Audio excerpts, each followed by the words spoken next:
Welcome to Ink and Flame. I'm your host, Tina Kutras, and we're sitting down today to talk with Holly. She is the author of the Curses Duet. Well, it's two books, the Curses Duet of Curses and Contempt and Hexes and Hatred. Hi, Holly. Hey, nice to meet you. Nice to be here. Thanks. Nice to meet you too. I'm really excited to hear some stuff about your books. How long have Really you had them excited. out? Book one of Curses and Contempt came out in November of 2023. I had to think about that for a second, how long it's actually been. And Yeah. I'm like horrified it's been so long because I feel like that was such a big moment in my life. I never thought I was going to get here. So I was like, oh my God, that was so long ago. And then of Hexes and Hatred, it came out in August of last year. So it hasn't even been a full year yet for that one. Wow, that's nice. Very cool. Can you share your journey from growing up in Chatham, Ontario to becoming a published author?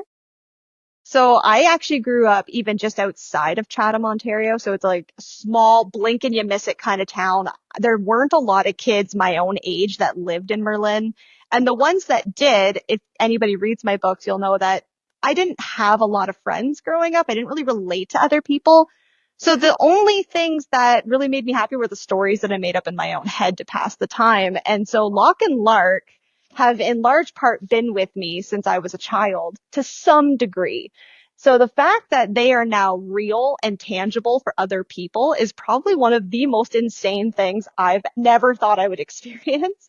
I've had people that maybe talk to me in high school or in public school, message me to be like, hey, I read your books. Oh my God, that's so cool. And I'm like, ah. It's weirder when someone's met me in person and then I know they read my spice. I'm like, that's weirder than anything else. Or like even my mom's friends are like, oh my God, I love Holly's writing. Oh, and she's spicy. I'm like, I hate this so much. Yeah, I can imagine that would get awkward.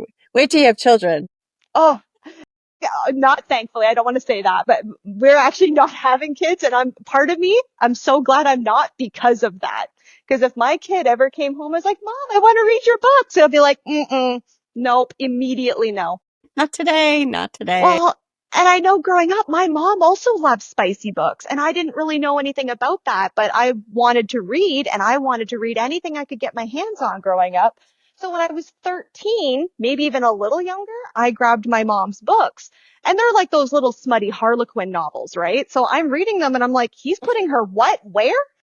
He's putting, he's inserting what into her which? I had no idea what these euphemisms were. No one told me anything until I was well older. I was very late to that particular party. So, and with the euphemisms, I was just like, what the hell is happening? I didn't know. I didn't know until an embarrassingly long time later. It's So it's funny awesome. I write spice now. So what first sparked your love of storytelling? This is a very interesting tangent, but let's go a little further back of when you first started telling stories. Have a distinct memory of being in like first grade trying to write a Powerpuff Girl comic book. My parents still have it somewhere. So like, I think I've always had that love of storytelling, even if I didn't think I would ever actually write it down. I tried once in high school. There was a story I tried to write and it just didn't come to fruition. I didn't know how to create a story. I just knew I had a story in my head, but I didn't know how to craft one. I tried in college after reading Julie Kagawa's The Iron Phase series because I fell in love with Megan and Ash and that ultimately went absolutely belly up. I gave up on it at that point. I just thought that I was never going to write again. There's no reason to write again. I knew I was never going to be picked up by a public. What? No, that was never going to be my journey. It wasn't until I read A Court of Thorns and Roses by, of course, everyone's, Lord and Savior, SJM, that I saw a world that was so similar to the one that I had in my head growing up, the one that, it mirrored so similarly what my own inside of my head looked like. And that was the first time I was like, holy shit, I think maybe I could do this. And it was when COVID first happened that I started writing. And I was like, I got nothing else better to do. So I wrote. Justin even got me my tablet for me so that I could. He's like, you know what? You want to fucking write? You go right ahead. Let me see how you do it. And I wrote of Curses and Contempt for me. It was my story to tell. And I was like, you know what? Fuck it. I'm just going to do it. I never intended to actually finish it. I didn't think that was going to happen. So when I did it, I was like, I wrote the words the end. I was like, what? How is this real life? So that's really cool. That is really cool. I absolutely love that story. So I'm assuming you didn't have any aspirations of actually publishing. I didn't even know that was a possibility until I got onto TikTok. And I was on TikTok for, just S and Gs. Like I wasn't on booktok per se. I was more on horse talk of anything, being an equestrian, and I was really taking my riding more seriously. So I was more on equestrian talk than anything. And it just so happened that somebody had recommended me A Court of Thorns and Roses. And I swear to God, the algorithm heard it. And so it was like, here's all this bookish content. Enjoy the cult that you're about to be in. And that's actually how Yeah. it got started. I was like, oh my God, all these book recommendations. And I had been in such a reading rut for 5 years. Nothing was giving me that same zhuzh that the new books today do and that indie authors typically do. And I'm so excited to have all these worlds that inspired me so much and to have them so readily available. And oh my gosh, you mean for $6.99, I can have a new ebook on my Kindle right now? Hell yeah. So it was so inspiring to see all these indie authors sharing their stories. I didn't even know that was an option. So now I had Of Curses and Contempt, and you mean I can publish that and people might actually want to read it? It was insane. It was insane. I still to this day cannot believe that someone has a copy of my book on their shelf on purpose. Right. That is so cool. And it's definitely like the indie world has totally opened things up, right? And it's so supportive. It's a wonderful community. And like, of course, you're going to have your little moments where it might not feel like such a great community, but at its Yeah. very core, it really is wonderful. And it's been so supportive and so inclusive and kind. I would not be where I am today if it weren't for booktok. I totally agree with you. So, what's your transition story from sports and healthcare into writing romance? Like, how did you go that route aside from, being given a guitar? Beautiful thing is because I do what I do where I get to set my own schedule, I don't have to give one up or the other. I don't have to have necessarily a whole balancing act as far as work and Yeah. play and writing go. I, at the time, wasn't working Fridays at all, which I was a spoiled brat at that time. I just worked Monday to Thursday. So literally Friday was my writing day, my content creation day, my taking my dogs out for a really long walk. And that's usually when a lot of my creative processes would happen. And I'd come back and write and I'd get so much done just on Fridays alone. And anything else, Saturday or Sunday, was bonus and extra. So, how long did it take you to write your first book? The first draft took me 3 months. It took me almost no time at all. I didn't eat. I didn't sleep. I have 15-minute intervals between clients. And like, as my clients were walking in, I'm like, just go get on the table. I'm writing this rest of this scene really quick. I was a psycho. Justin had to drag me off the sofa and put me to bed at least 3 times that I can remember because I was so into what I was doing. I'd come to bed and I have my tablet, my stylus, and I'm doing like my edits. Justin's like, are you ever going to put this down? It was an ADHD hyperfixation that I wish I could get that mentality and that mindset back. 'Cause I've not been able to write like that since. I wish I could bottle it. I know. I wish I could sell that shit. Not only would I be able to help my other indie authors, I'd be able to make a profit. That's hilarious. You mentioned that they were kind of with you when you were younger.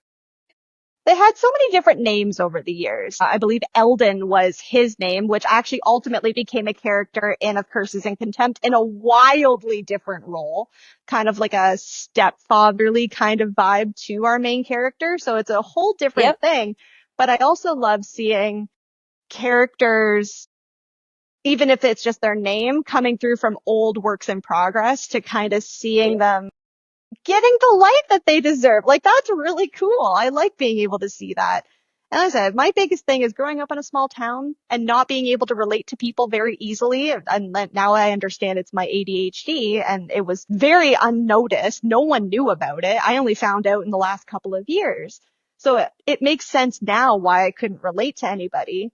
But because I didn't, my imagination was all I had. I realized how much of a dork I sound like. But remember, this is like the early 2000s. There wasn't social media at that point.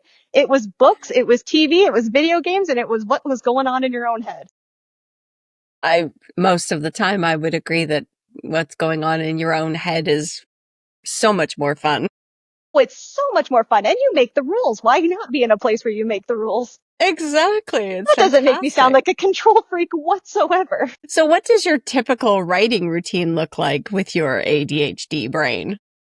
It is chaotic. It can be anything from me trying to take the time and be an adult and be completely practical and go, oh, wow, why don't I set my laptop here? I'll sit and spend 2 hours doing writing sprints. Here's the scene. Let's outline it. Let's do it.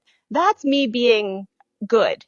Most times there's a word or a song lyric or a scene in another book that just off goes a scene in your own head, and I'm chaotically writing it on my phone of all things. And poor Justin, he thinks I'm texting or whatever, and he'll come talk to me. And I'm like, if you speak to me right now, I'll hit you with a shoe. I have been known to throw a flip-flop at him from time to time. He doesn't know what I'm doing. He'll just think she's just scrolling on TikTok. I'll come talk to her, and I'm like, I will end you. Poor guy. I feel he needs a medal of honor for putting up with me when I'm writing, because it's so sporadic. That's awesome.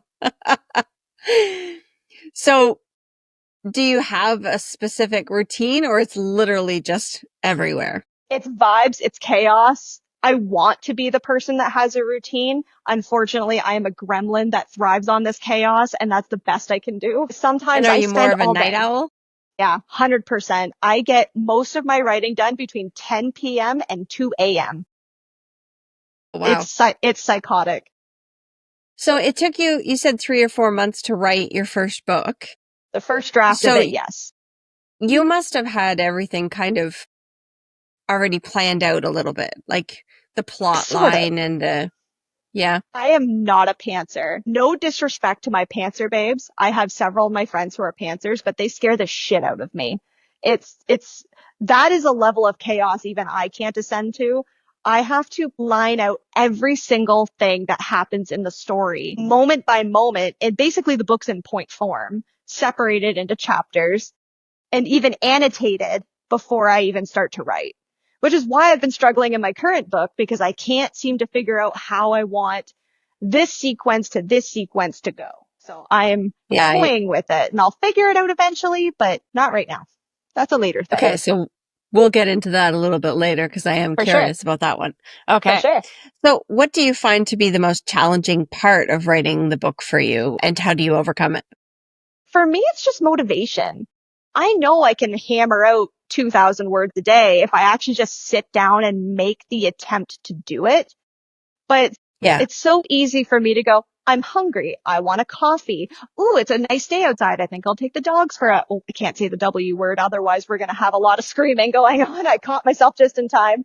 Or no, social media is right there. And now I'm scrolling for God knows how long. Whoops, there goes my 2 hours that I had for writing. I'm embarrassingly bad for that. And as far as overcoming it, still the jury's out. Depends on the exact day, the More exact living with moment. it. I need medication. I swear to God. I'm working on it. That itself is a work in progress. So how do you approach your world building for your fantasy novels?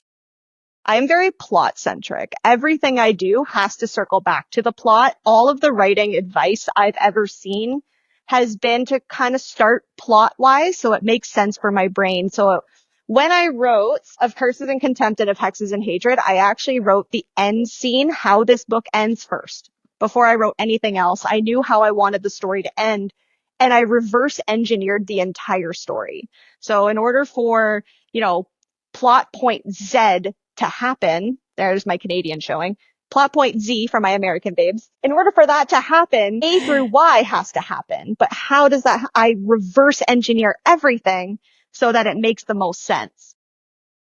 I don't know if I'm making any That's sense at all genius. whatsoever. I Thank you. think I'm that's so glad that genius. made sense. Well, that way I don't write myself into a plot hole. That's like my biggest fear. It makes total sense to me. I think that's wicked. Thank you. I'm so glad. I'm so glad I sound sane. So what's your secret to writing the compelling romance and chemistry between your characters? I am going to sound so damn cheesy when I say Justin, my partner of going on 9 years. He is the snarkiest, most sarcastic person you'll ever meet. And it's so funny because anytime someone meets him, he makes me a liar.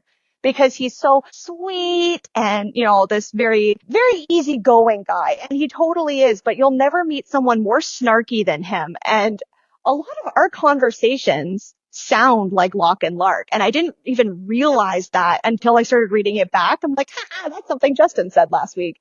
The silliest stuff. And then this is going to sound also weird because it's going to go in a different direction. But the other most sarcastic person I know is my mother. If I want a quick reply that's funny and snappy, my mom has it. I have to take 20 minutes and a shower before I think of something funny. My mom is with it. It's amazing. Super witty. She is. She's just naturally like that. And I am forever envious of that. Like I say, I can be funny. I need a minute or 10. Oh, I think you're doing pretty good right now. I'm so glad you think so. So do you ever struggle with writer's block, or because of the way that you write backwards, for lack of a better word, do you feel like you kind of mitigate that? No, writer's block does still get me. I've kind of dealt with it the last couple of weeks slash months off and on. It kind of comes and goes. I find that when you're in doubt, and I say this for myself, but I give this out to everybody. Do with this information what you will. I find it helps when you re-inspire yourself, whether with your story or the stories that initially inspired you and gave you that spark to begin with. Whether it's reading your favorite authors, especially ones that align with the way that you write. So I'm by no means comparing myself to SJM, but the way she writes is similar, I think, stylistically to the way that I write. So I like reading SJM's books when I am super depleted of inspiration. Sometimes it's just a word, a phrase that starts off an entire scene in my head. And that's what Good. helps me. That's very cool. So that begs the question, which out of the three series is your favorite? I am so basic when I say ACOTAR. I am a Reese girly hardcore. All my friends are Cassian girls. As much as I love Cassian, I'm not shitting on him by any stretch, but I am such a Reese fan. And actually, I have to admit, this is an admission. I am a fraud. I went to a Knight and Terrasen ball last year, and I have not read Throne of Glass. I Really? know, I'm a terrible person. I was like, wow, Well, I mean, you like what you like, and ACOTAR is definitely a series that's worth loving. And so for me, when I read ACOTAR and it came to a horrible final page, I was so devastated. of course.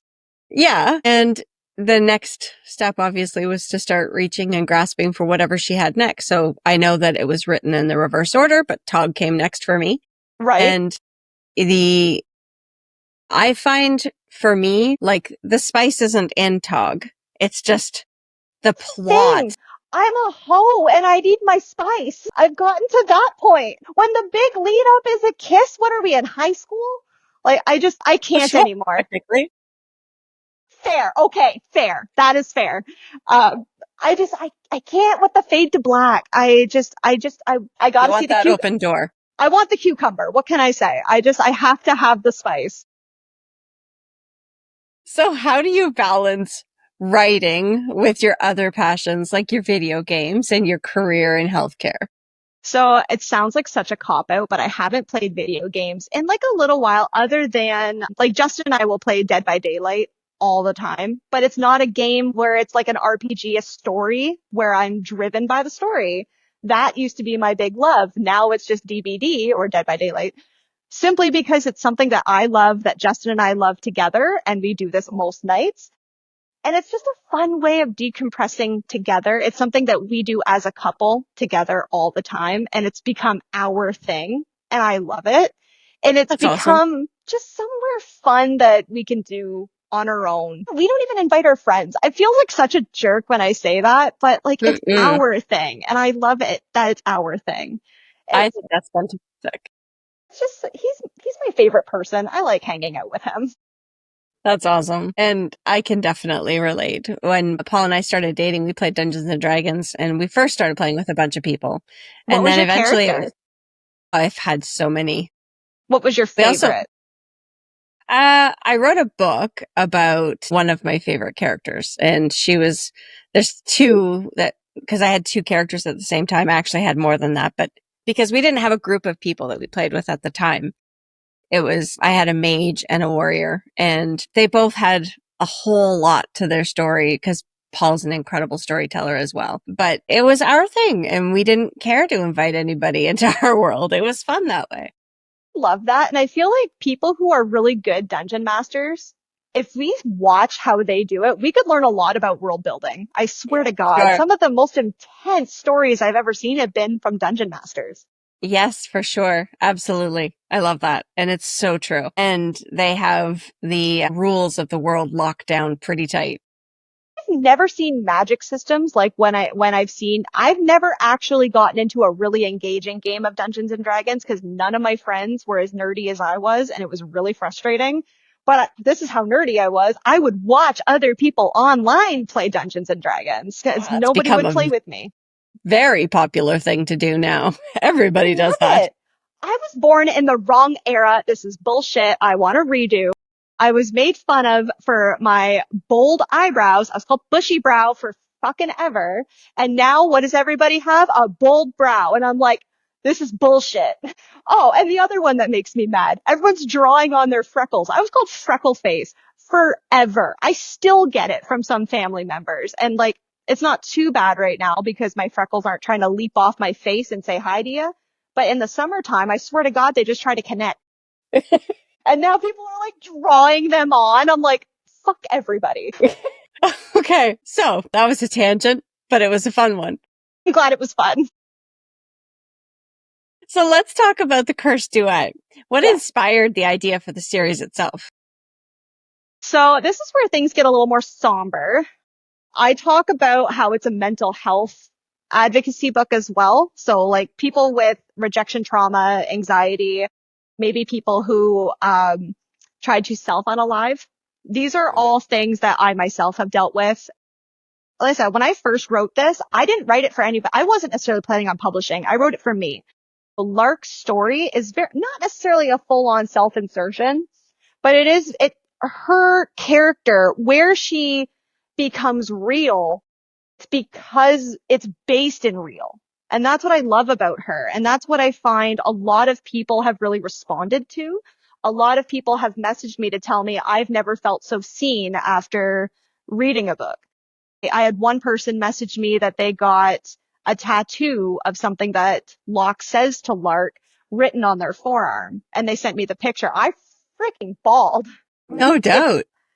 I wanted Akatar to be darker, grittier, more angsty, but I wanted that rejection trauma put into it. I wanted to see that, and the fact that I wrote it, like I said, I'll never get over. So Locke and Lark's banter is a fan favorite. How do you create this dynamic? I mean, aside from chatting with your mom to maybe trigger a thought. I know, how weird is that, right? But it's true. I think it's pretty cool.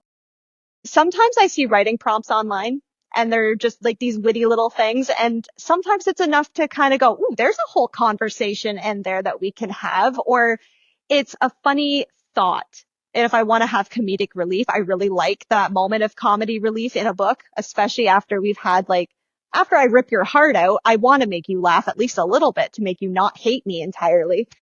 I love those moments where we have that banter, that back and forth. That's what makes us fall in love with the characters. And I take it from, again, my own inspired conversations. Absolutely. For people who read of Hexes and Hatred, the mashed potato scene when Lark gets drunk, that's all based on a very real story. Don't ask for too many details because I don't remember most of them, but that is a very real story. A lot of it's based in realism, and it's my favorite thing about my stories. There's something more, I like to think, authentic about it.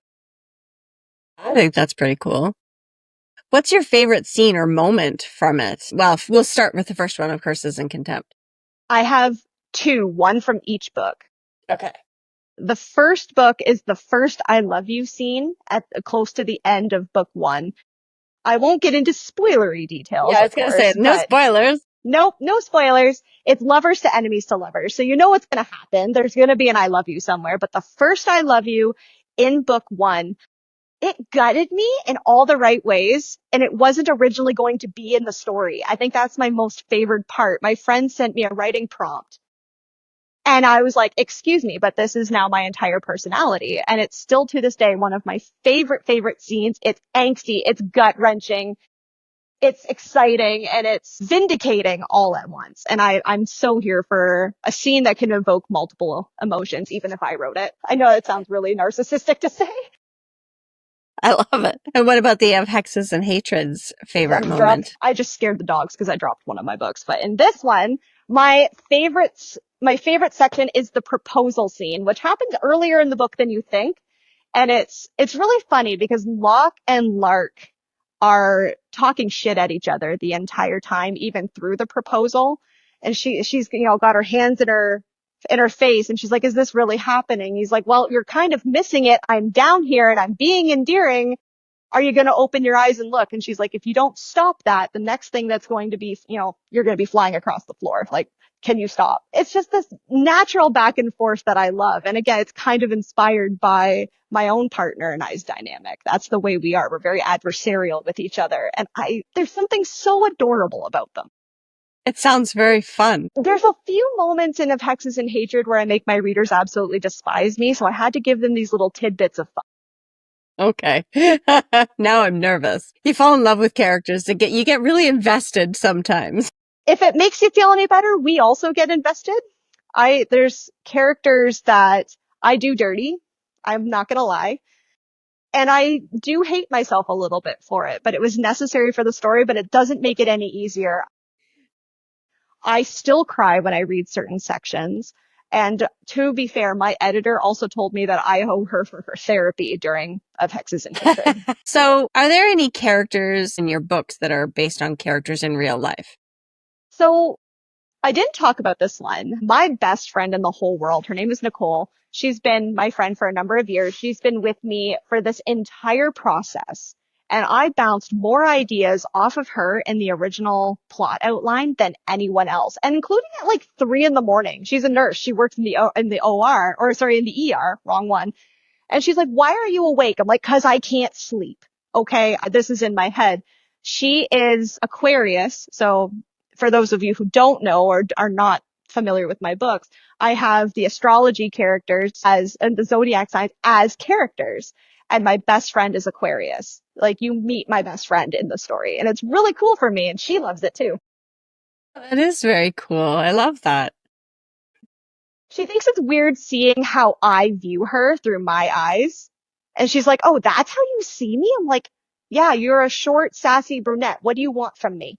What's the most surprising thing that you've learned about your characters while writing them? This one's going to sound like it should have been a no-brainer, but I wasn't anticipating this. Aspen is one of my most favored main characters by a lot of people. First of all, I never expected that. Secondly, he's a hoe. I did not know this. As I was writing a particular scene where Locke and Lark are hung over, Aspen's a bit of a healer. So they're like, oh, well, maybe he can fix Lark's hangover. And they intruded on a moment, and there was multiple people in that particular room. And I'm like, excuse you, sir, put your pants on, do something productive. Like, it's 7 a.m, dude, figure it out. I imagine that part was fun to write. It was just a small moment. Like, it's not in passing per se, but it is a thing that we see. And I'm just like, Aspen, where did that come from? Like, that was all him. I had nothing to do with that.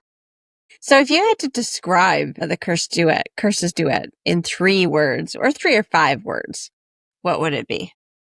Ooh, heartbreaking, angsty, swoony. Couple different things in there. And I picked one that I kind of want to go with that I said earlier, vindicating. For people with also trauma and like bullying, I like to think vindicating. Okay. So do you want to elaborate on any of them? I mean, my whole goal as a writer is to rip your heart out before giving it back to you. That is what I wanted. Say that knowing that Caroline Peckham and Suzanne Valenti, the people who wrote Zodiac Academy, are two of my favorite authors, and they give some of the worst heartbreak that I've ever experienced. And I don't mean just fictionally, I mean in general. They ripped my heart out in such a way that I didn't think I was ever going to get over it. Looking at you, book 7 specifically, I wanted to do that. I want to evoke such an emotion in my readers, because isn't that why we read? To feel a different emotion and those are the books that we remember the most. So how special is it that I can rip your heart out and give it back to you stitched up and you're like, hell yeah, that was great. That's cool.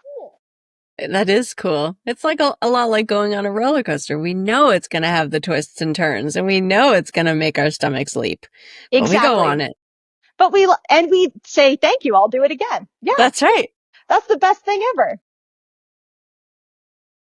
So what themes or messages do you hope readers take away from your books? So the vindication aspect, let's explore that one a little. I hope that people who read my books, there's two camps. I hope that serves as a reminder that our actions and our words have a severe and profound effect on other people. And in a way that we may never even anticipate. And that's not saying that we don't all screw up from time to time, but we shouldn't be intentionally going after other people. And that's something that I see still happening today, not necessarily with myself, but I see it online. I see all kinds of negative things and it makes me so sad. I want to see that people feel accepted, feel all the, I don't even know how to describe it. I feel like I'm not making as much sense as I'd like No, you're to. doing So great. pardon me. No, it's awesome. I want people to be mindful of that. And then for the people who, like me, have experienced that trauma where they question whether or not they belong at all, where they wonder if they can ever carve a place in the world for themselves. I want them to see that it can be done. They are worth being here and the world is better with them in it. That is ultimately what I want people to realize. It gets better no matter how dark things get, no matter how rock bottom you feel like you are. The world is better with them in it. That's beautiful. And I totally agree. I love that. So it's a very deep moment. It is. It is. It is a lot. It's a lot. They're heavy books. They're heavy and lighthearted at the same time. They go back and forth, but there is a lot of angst in my books. And some of the angst isn't all just romance. Some of it is taking back your power. Some of it is finding that you had power to begin with, both literal and figurative. These are such big moments in these stories, and having power when you thought you didn't, that can do something to a person where Yeah. you're like, why didn't I know about this? My life would have changed so much with it. And it makes such a big difference for people. It sounds like a very beautiful takeaway. I love that. Thank you. Um, how has reader feedback, like reviews, from Goodreads or the like, influenced your writing, or your perspective as an author? It's going to sound so bad. I don't think feedback itself has influenced me. It's more gotten me to realize that not everybody is for me. Not all of everybody who reads my book is not for me. So if it influenced me in any way, it's influenced how I perceive things. It's actually made me a little stronger because some reviews are not the nicest. I will say I haven't had any nasty reviews, thank goodness, because I would cry. I am very sensitive. I always say I give myself an hour or two to really feel in my feelings and then I move on. But there's only ever been one review that's ever really hurt me. And so like, I was also surprised by my own strength for that because I thought more sad reviews or bad reviews or one-star reviews were going to hurt more. They don't. It's okay. People are allowed to feel the way that they want to feel. But yeah, there's only ever been one that hurt and I got over that fairly quickly. So I was really excited about that. I was like, oh, you mean this? I have thicker skin the way my dad always told me I should have? Hell yeah. Jessica Lee was one of the first authors she was the first author that I spoke with on in Ink and Flame. And she was funny because she said that whenever she gets a bad review that makes her feel stuff, she just goes on and reads what people think of Tolkien or other incredible authors that make her totally grasp that it's not for everybody. Like you're going to have Absolutely. the lovers and the haters. It's just the way the world turns. The way somebody else said this, so these aren't my words, I'll be so for real, but I cannot remember who it was that said this, but I think anybody who's an author or an aspiring author needs to hear this. If you're getting one-star reviews, it means that your book has left your immediate community that feels compelled to give you good reviews. These are not people that know you. They don't give two shits about you, which is good. It means you're reaching into new communities of people. That's your whole goal as a writer. Very true. That is very true. So it's So actually a sign of a good thing. that's right. It's definitely the beginning of a good thing.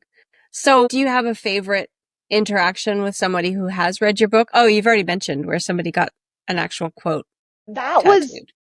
to this day, the most insane thing that anyone has ever said to me ever on purpose. And I was like, oh my God. Like, really? And she showed me, she said it was right here. It was let the flames fuel you, don't let them consume you. And it's a talk about how revenge is fine to want, but that's not the only, don't make it your entire personality, basically, Right. which is fair. It's a great quote. Thank you. I can't believe I wrote it. I have quite a few things where I'm like, I wrote that shit. Yes, I think that's probably the third time since Ink and Flame started that I've had an author say that. Wait, I wrote that? Yeah. People are like, hey, I love this quote that you wrote. And I'm like, shit, where was that? Did I write that? Oh shit, I did. People know my books better than I do. So your bio mentions a love for caffeine and cereal. What's your go-to cereal when you're deep in writing mode? I am a child. Okay. I need you to understand that. How I'm 31, I don't know.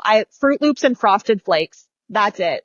It's all I want. Frosted Flakes is one of my favorites. I mean, They're so I don't good. eat them anymore, but I did love them for forever. So good. I have a whole thing of Costco sized Fruit Loops in my thing right now, and it's probably going to be my dinner later. Justin's I like, also why loved is that Golden all? Grams when I was younger. Golden Grams Golden was like, Grams. I yeah, don't know if I have, I don't know if I've ever had that. I don't even know if you're I know kidding. what it is. They're on your shelf. I guarantee it. I'm sure they are. I mean, they What was might the not be other this one? week. Who knows? Oh, ain't that the truth? What was it? Sugar Crisp. I used to love Sugar Crisp. Yeah, me too. That was just a sugar high waiting to happen. They all are. They're so good though. Oh my I God, they know. taste so good.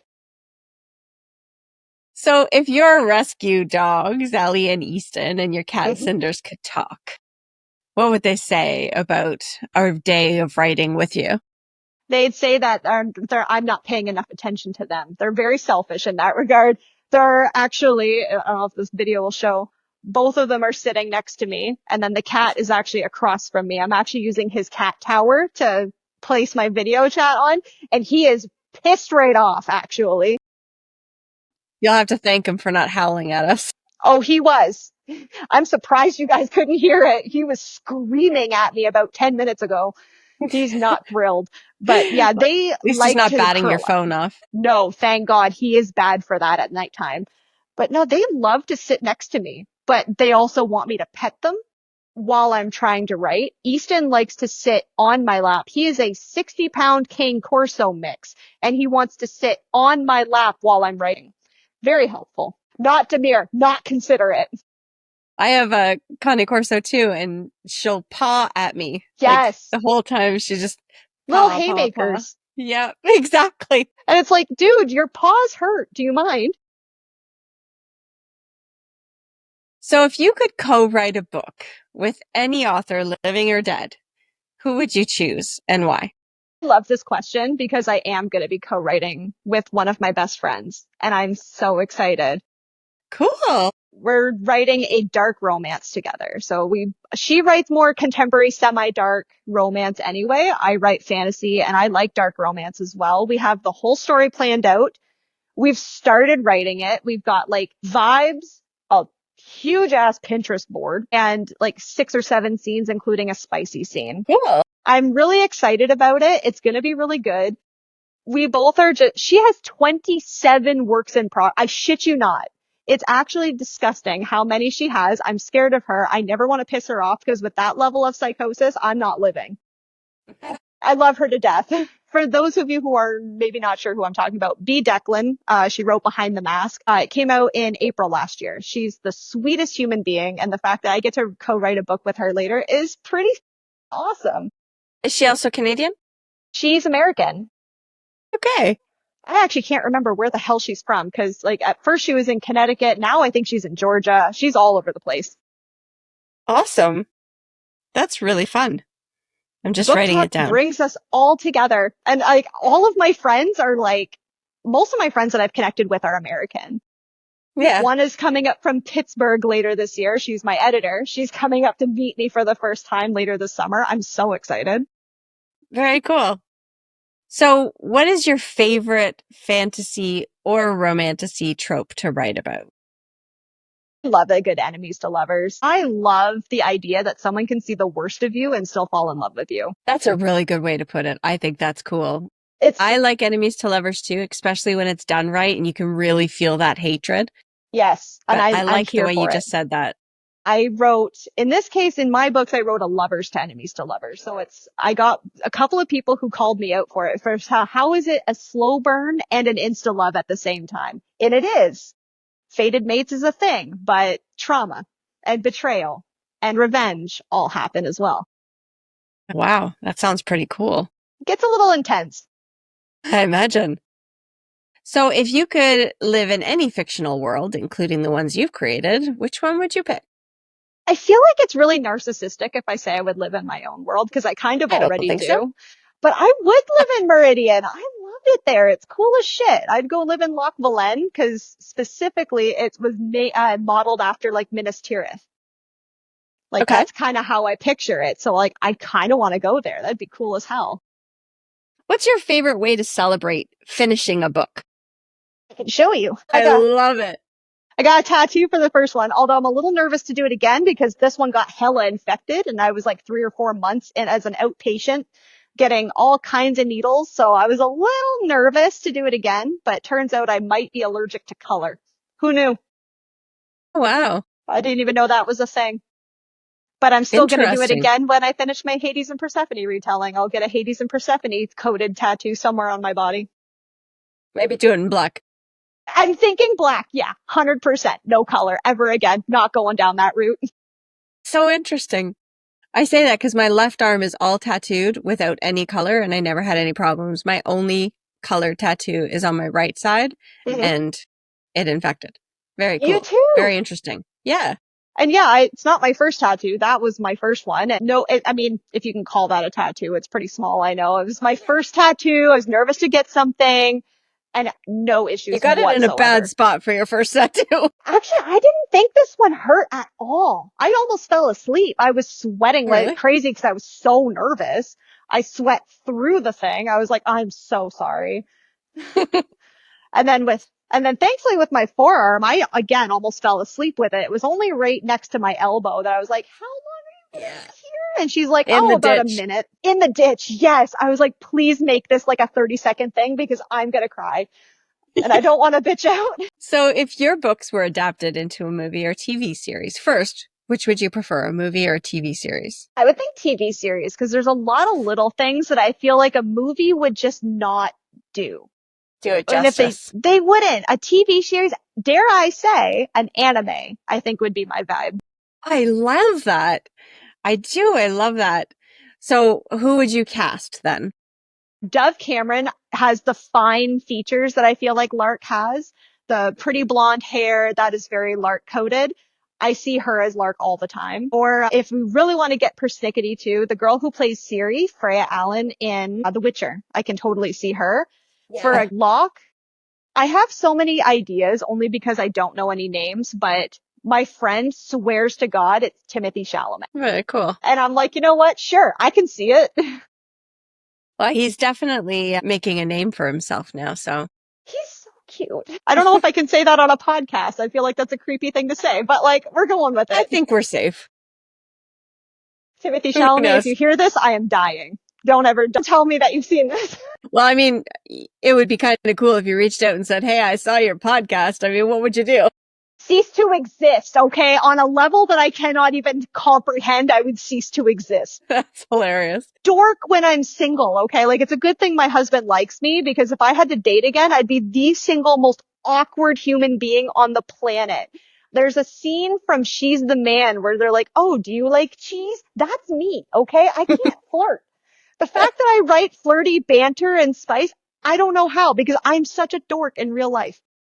It all plays out the way you plan it when you're writing it. It's an unknown when it's in real life. Kind of rude how I have this conversation scripted in my head and people in real life go off script. The audacity.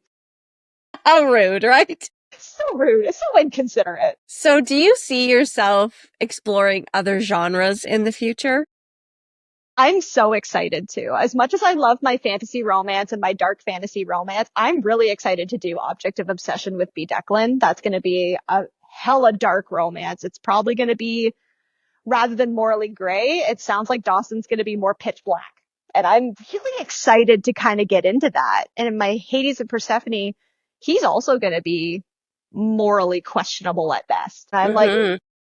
Locke is and he isn't. Like, you understand why he's doing what he's doing, and he does it for her. And he's very selfless. Whereas, I don't know if that's the case for my future MMCs. They're very different, and they're getting more unhinged as I go, and I don't know what that says about me. Practice makes perfect. Apparently. And I keep reading more and more dark romance, and I'm finding a lot more inspo for it. And I'm like, maybe I do belong on a list. That's what something that Justin told me the one time. He read over my shoulder and saw something very hella spicy. And he said, you belong on a list. My favorite thing ever. What is one piece of advice that you would love to give to aspiring authors who want to write fantasy or romance? Right. This is going to sound so cheesy. It's going to sound so stupid, but bear with me. Writing in general is fine. When you sit down to write, even if it's shit, you can edit shit. You can't edit a blank page. You have to get something down, even if it's absolute flaming garbage. You can fix garbage. Garbage is great. It's better than nothing. Or as my mother always says so eloquently, it's better than a sharp stick in the eye. You gotta have something to do. The other thing, if you want to get on a more technical level, is one that I usually use, and that is vary up your sentence structure. Start with, a longer sentence, then a short sentence, then like a 3-word sentence. It varies up for your reader, so they're not reading in a same monotonous tone all the time, and that helps change your writing. That changed mine overnight. I love that. That's a pacing tactic. It helps so, so much. That changed my writing. It I went love that. from, I don't know what this is, to, oh my God, I wrote that? Totally different. Yeah, that's awesome.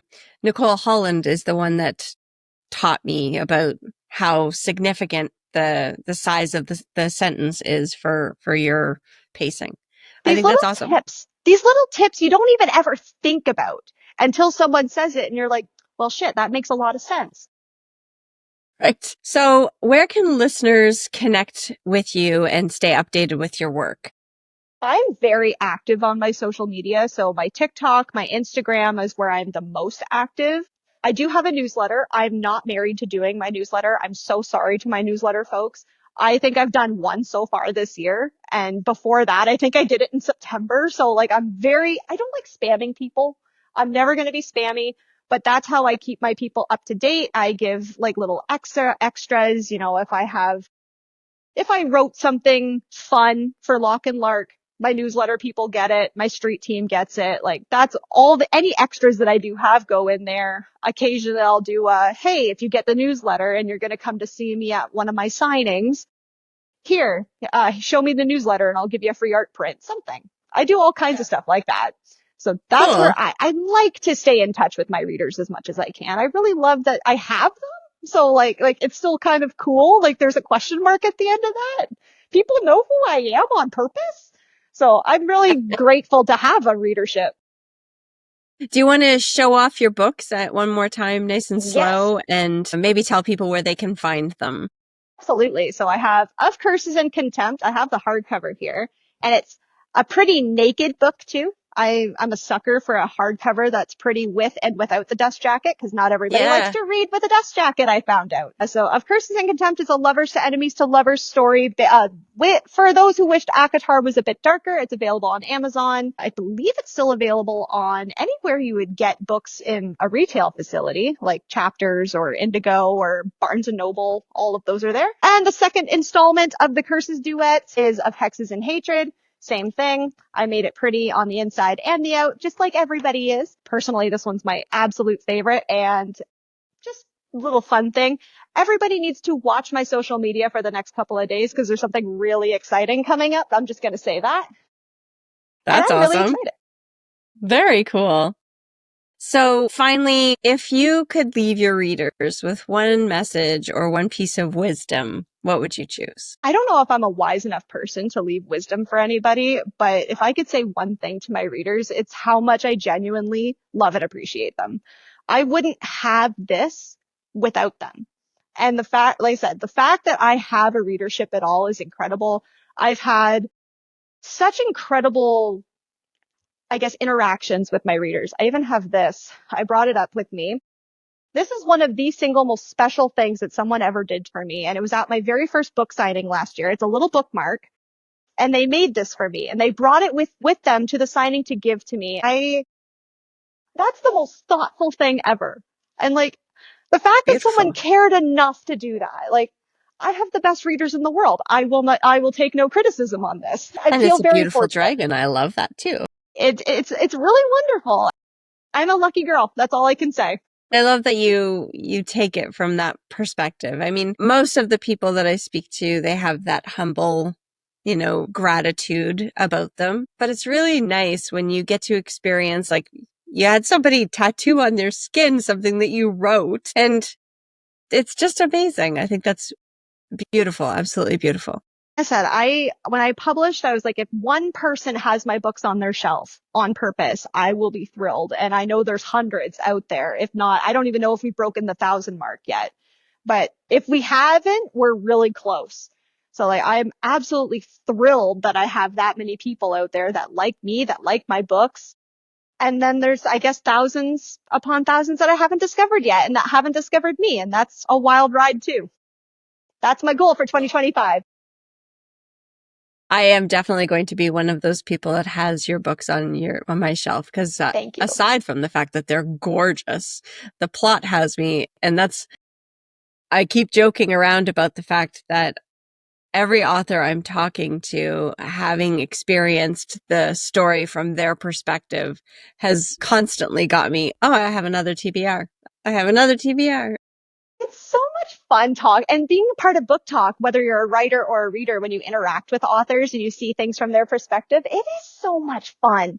And you almost get like the director's cut when you text an author or message them like, hey, I'm at this scene. It's like, hey, here's the fun behind the scenes things about this scene. I love doing that. And I love getting, That is so fun. I have a couple authors that do that for me too. And I'm like, I feel special that I get the director's cut. That's so cool. All right, Holly, thank you so much for sharing your evening with us and for talking about your stories and about what's coming next, because I'm definitely going to keep that on my radar for sure. I find that exciting. And I love it when people have a what's next, what's coming, because it gives us something to look forward to when we fall in love with you in the first place.